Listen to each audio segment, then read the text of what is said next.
तो जिसने फास्टिंग नहीं की, जिसने प्रार्थनाएं नहीं की, वो इस साल को चुन ले। जिसने कम उपवास रखे हैं, कभी नहीं रखे, वो ये साल चुन ले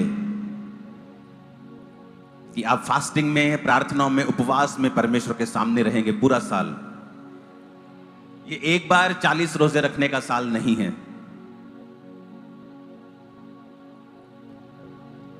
ये एक बार 40 रोजे रखने का साल नहीं है। ये वो साल है जब आप पूरा साल रोजों में रहें, प्रार्थनाओं में रहें, उपवास में रहें,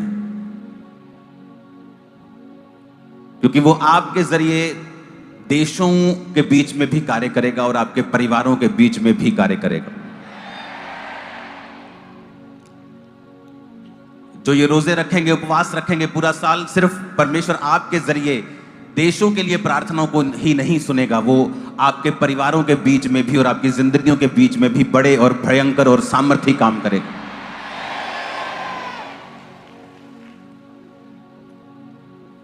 अगर आप इस साल की शुरुआत की प्रीचिंग देखें तो मैंने आपको बताया था कि परमेश्वर ने मुझसे कहा है कि वो साइकिल फिर से आएगा, क्योंकि 2005 वो साल था जब मैंने 40 रोजे 5 या 6 बार रखे थे, और अब वो समय 20 साल बाद वो सर्कल दोबारा आ चुका है। मैं अभी भी फास्टिंग में हूं। 40 फास्टिंग्स आपकी खत्म हो गई, लेकिन मेरी नहीं हुई, क्योंकि ये 2025 हमें फास्टिंग करनी है, प्रेयर करनी है, क्योंकि परमेश्वर ना केवल इस देश में, दूसरे देशों में आपकी प्रार्थनाओं के द्वारा बड़े कार्य करेगा, बल्कि वो आपकी जिंदगी की एक बड़ी नींव इस साल में डाल देगा। और ये इतनी स्ट्रॉन्ग नींव होगी, एक ऐसी ग्रेस होगी जब आपकी लाइफ के ये ऊपर आएगी, ये अनबीटेबल होगी, यूनिक होगी, अलग होगी, कॉपी नहीं कर पाओगे कोई भी। ऐसी ग्रेस आपकी लाइफ के ऊपर आएगी।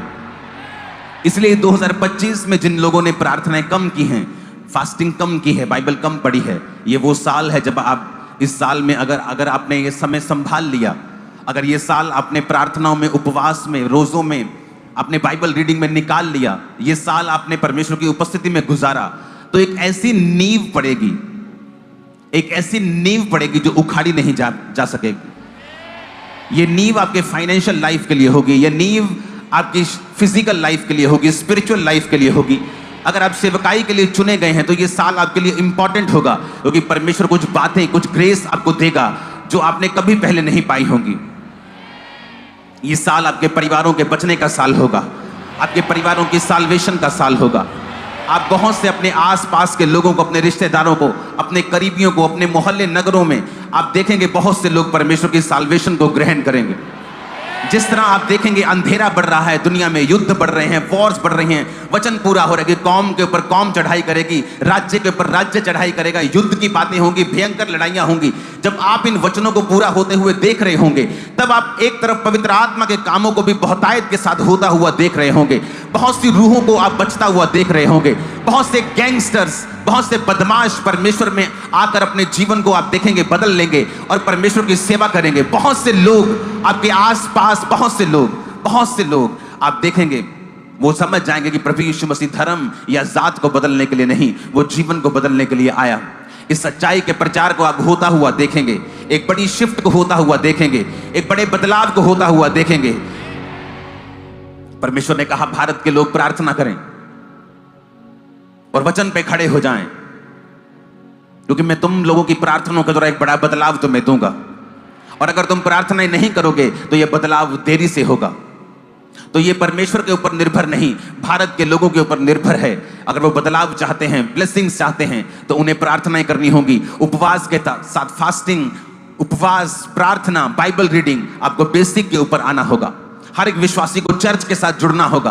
कोई विश्वासी ऐसा ना हो जो किसी ना किसी जीवित चर्च के साथ जुड़ा हुआ ना हो। आप ऑनलाइन मीटिंग अटेंड नहीं कर सकते घर बैठ के, ये नॉन बिब्लिकल है, ये बिब्लिकल नहीं है। जब तक कि आप किसी फौज में नहीं है, जब तक आप किसी ऐसे स्थान पे नहीं हैं कि जहां इज इक्वल टू इम्पॉसिबल है कि आप मीटिंग अटेंड कर सकें जाकर फिजिकल। परमेश्वर आलसियों का परमेश्वर नहीं है, इसलिए उसने 12 साल की लहू बहने वाली औरत को चंगा किया, क्योंकि वचन कहता है कि उसने अपने आलस को, अपनी कमजोरी को, अपने बहानों को त्याग कर परमेश्वर को छुआ। उसने इस बात की भी परवाह नहीं की कि वो अशुद्ध औरत है, अगर वो किसी यहूदी को छुएगी तो उसे मौत के घाट उतार दिया जाएगा। अपने हाथों को उठाओ और कहो परमेश्वर मैं तेरे राज्य में सुनने के लिए और काम करने के लिए तैयार हूं। ऊंची आवाज में कहो। ऐसी देखी नहीं कोई बादशाह। फिर से कहो परमेश्वर मैं अपने कानों को खोलता हूं।